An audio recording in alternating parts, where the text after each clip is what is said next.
सरकार के जुल्म सहते सहते आज अन्नदाता आंदोलनकारी हो गया, और जो भरता था पेट दूसरों का आज वो खुद अनशनकारी हो गया कि भाई वापस नहीं जाना। सच्चाई में आज भी हमारी बस एक ही सोच है कि घर वापस नहीं जाएंगे, या तो हमारी लाशें जाएंगी घर, हम जिंदा बिल्कुल नहीं जाएंगे, ये आंदोलन हार के बिल्कुल भी नहीं जाएंगे। छोटे छोटे बच्चे लेके आई हुई हैं, कई एग्ज़ाम यहीं से चल रहे हैं, आपको मैं दिखाऊंगा। हाँ, ऑनलाइन पढ़ाई के साथ साथ एग्ज़ाम यहीं से चल रहे हैं। ऐसा आंदोलन का रूप है। इस आंदोलन के बहुत सारे रंग हैं। ऐसा आंदोलन मेरे हिसाब से ना तो हमारे को आगे लाइफ में देखने को मिलेगा, और ना शायद आपको भी शायद कवर करने को मिले। तो ऐसा आंदोलन नहीं देखने को मिलेगा। मैं हूं पल्लवी राय और आप देख रहे हैं भारत एक नई सोच। हम पहुंच चुके हैं टिकरी बॉर्डर। यहाँ पर हम आए और हमने बातचीत की भैया से, तो पता चला कि ये जो आंदोलन है वो 30 से 35 किलोमीटर दूर तक फैला हुआ है। बातचीत में ये भी पता चला कि शुरुआत में जब यहाँ पर लोग आना इकट्ठा हुए तो सबसे बड़ी प्रॉब्लम ये थी कि बातचीत में दिक्कत आ रही थी।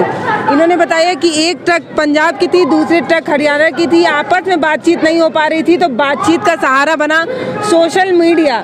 वही सोशल मीडिया जिसको लेकर लोग ये कहते हैं कि ये संचार का एक वफादार माध्यम नहीं है, उसी माध्यम से इस्तेमाल करके आज यह आंदोलन सफल बना है। आज इस आंदोलन में 2 राज्य के लोग आपस में मिलजुल कर बात करते हैं और ये आंदोलन और भी मजबूत बन रहा है। तो सबसे पहले आप सभी लोगों का बहुत बहुत स्वागत है हमारे चैनल में। और जो वो बात आप बता रहे थे अभी थोड़ी देर पहले, मैं चाहूँगी एक बार मेरे दर्शकों से भी आप साझा करें वो मैसेज वाली बात जो आप बता रहे थे। हाँ, मेरा नाम अनूप सिंह चानोत है और 26 तारीख को ही मैंने ज्वाइन किया था प्रोटेस्ट। तो जब मैं पहले दिन ही आया तो देखा कि हरियाणा पंजाब के जो लोग आए हैं उठ के, तो उनमें दिक्कत ये आ रही थी कि आपस में कोई जान पहचान नहीं थी। बहुत सारे गांव के लोग और दोनों राज्यों के लोग इकट्ठे हुए थे। तो हमने सोशल मीडिया के माध्यम से, और एक दूसरा हमें ये था कि नेशनल मीडिया के ऊपर हमें भरोसा नहीं था, क्योंकि सरकार के दबाव में आके मीडिया हमारे को नहीं दिखा रहा था, किसानों की सही रिपोर्टिंग नहीं कर रहा था। तो हमने सोशल मीडिया प्लेटफॉर्म खड़ा किया पैरेलल में। उसमें हमने जितने हमारे साथी युवा साथी आए हुए थे पंजाब हरियाणा से, लास्ट ट्रॉली तक हमने सबके नंबर लेके व्हाट्सअप ग्रुप बनाए अलग अलग। बहुत सारे हमारे व्हाट्सअप, हाँ, स्टार्टिंग में जब आए थे तो ये 14-15 किलोमीटर के आसपास का था, अभी बड़ा है। उसके बाद पहले स्टार्टिंग में हरियाणा के लोग कम थे, पंजाब से बहुत ज़्यादा लोग आए हुए थे। और एक बात ये थी कि उसमें सबसे ज़्यादा बुजुर्गों की संख्या थी स्टार्टिंग में, अब यूथ ज़्यादा आ गया है। उसका कारण ये है कि सोशल मीडिया के माध्यम से अपील की गई और लोगों को तक ये मैसेज चला गया कि हमारे बुजुर्ग कैसे ठंडी रातों में सो रहे हैं, 4 डिग्री टेम्परेचर, 5 डिग्री टेम्परेचर में। तो यूथ का मतलब जागरूकता है उनमें, वो जाग के और आए हैं सब अपने हिसाब से, किसी जत्थेबंदी के द्वारा, यूनियन के द्वारा नहीं लाए गए। यूथ हरियाणा का उठ के पंजाब से जो यूथ आया वो सोशल मीडिया के माध्यम से आया। तो हमने अलग अलग ग्रुप बनाए हैं, उस पर टीम बना रखी है हमने, बैठ के लोग उसको हैंडल कर रहे हैं। इसका सबसे पहला फ़ायदा तो ये हुआ कि जो मैसेज है, क्लियर मैसेज यहाँ से हमारी लीडरशिप के द्वारा जो मैसेज होता है वो बिल्कुल साफ जाता है गांव तक। हमने यहाँ जो लोग आए हैं उसके साथ साथ जो गांव के लोग हैं, जो गांव में अभी तक नहीं पहुँच पाए हैं लेकिन गांव में किसी ना किसी रूप से लोगों को निकाल रहे हैं, उनको भी इन ग्रुपों में हमने ऐड किया। और ऐड करने का फ़ायदा ये हुआ कि मैसेज बिल्कुल क्लियर जाता है। सरकार ने बहुत सारा प्रोपेगेंडा हमारे खिलाफ रचा, बहुत सारे मैसेज ऐसे किए कि हम तो किसानों से बातचीत कर रहे हैं, किसान बातचीत नहीं कर रहे, ये किसानों के लिए फ़ायदेमंद है कानून। तो इस टाइप से बहुत सारे बातें फैलाई सरकार की तरफ से, गुमराह करने का काम किया। वो हम बिल्कुल क्लियर मैसेज देते हैं यहाँ से कि हमारा एजेंडा बिल्कुल साफ है। हम घर से केवल एक संकल्प लेके चले थे कि हमें कैसे करके काले कानून रद्द करवाने, और आज भी हमारा वही स्टैंड है। 29 दिन हो गए हमारे को यहाँ दिल्ली के बॉर्डर के ऊपर बैठे हुए। दूसरा फ़ायदा व्हाट्सएप ग्रुप का ये हुआ, किसी भी टोली के पास किसी भी बंदे को, पंजाब से, हरियाणा से, कोई अन्य प्रदेश से साथी जुड़ चुके हैं, किसी को कोई दिक्कत है, सिलेंडर की दिक्कत है, लकड़ी की दिक्कत है, दूध की, कोई अन्य राहत सामग्री की दिक्कत है, तो वो मैसेज व्हाट्सएप में डालते हैं, उसका आसपास का जो भी बंदा, वहाँ तक वो बंदे पहुँच जाते हैं। हो सकता है किसी के साथ कोई घटना घटित हो जाए, कोई चोट लग जाए, तो उसमें भी हमने 3-4 लोगों की चोट लग गई थी, वो हमने हेल्प करने का काम किया। अच्छा, तो अभी उस ग्रुप में हज़ारों लोग होंगे। हाँ, तो उसको एक इंसान तो नहीं। तो आप लोग हमारी वो कैसे आपने डिसाइड किया, कैसे बनाई वो टीम? स्टार्टिंग में मेरे साथ 3 दोस्त थे, तो हमारा आइडिया यही था कि हमें प्लेटफॉर्म खड़ा करना है सोशल मीडिया का। फिर हमने पंजाब का यूथ और हरियाणा का यूथ, जो अच्छे जो लोग जिनकी पकड़ है, जो ट्विटर भी जानते हैं, फेसबुक, इंस्टाग्राम, तमाम सोशल मीडिया प्लेटफॉर्म पे अच्छी तरह उनकी पकड़ है, उन लोगों को हमने यहाँ अपने साथ लिया और व्हाट्सएप ग्रुप पे उनको जोड़ा, साथ में एडमिन बनाया। एडमिन बनाने के साथ साथ आगे ये चैन बिल्कुल आगे बढ़ती गई। अब गांव तक हम पहुंच चुके हैं, तो अब ज़्यादा हमें हमारे ऊपर दबाव नहीं। अब 16 बंदे ऐसे हैं जो इसको पूरा मैनेज किए हुए हैं। आगे हम 32 भी हो जाएंगे, 100 लोगों की टीम भी पहुंच जाएगी, क्योंकि आगे आगे लोग बहुत ज़्यादा जुड़े हैं। जब ये चीज़ें लाखों में पहुंच जाएगी संख्या, तो हैंडल करना 16 के बस की बात नहीं है, फिर हमारी संख्या भी सैकड़ों में हो जाएगी। इन्होंने बताया कि शुरुआत में एक संचार का बहुत बड़ी प्रॉब्लम इन लोगों को देखने को मिल रही थी, क्योंकि बात करने का एक जरिया नहीं बन पा रहा था, तो जरिया बना है व्हाट्सएप ग्रुप।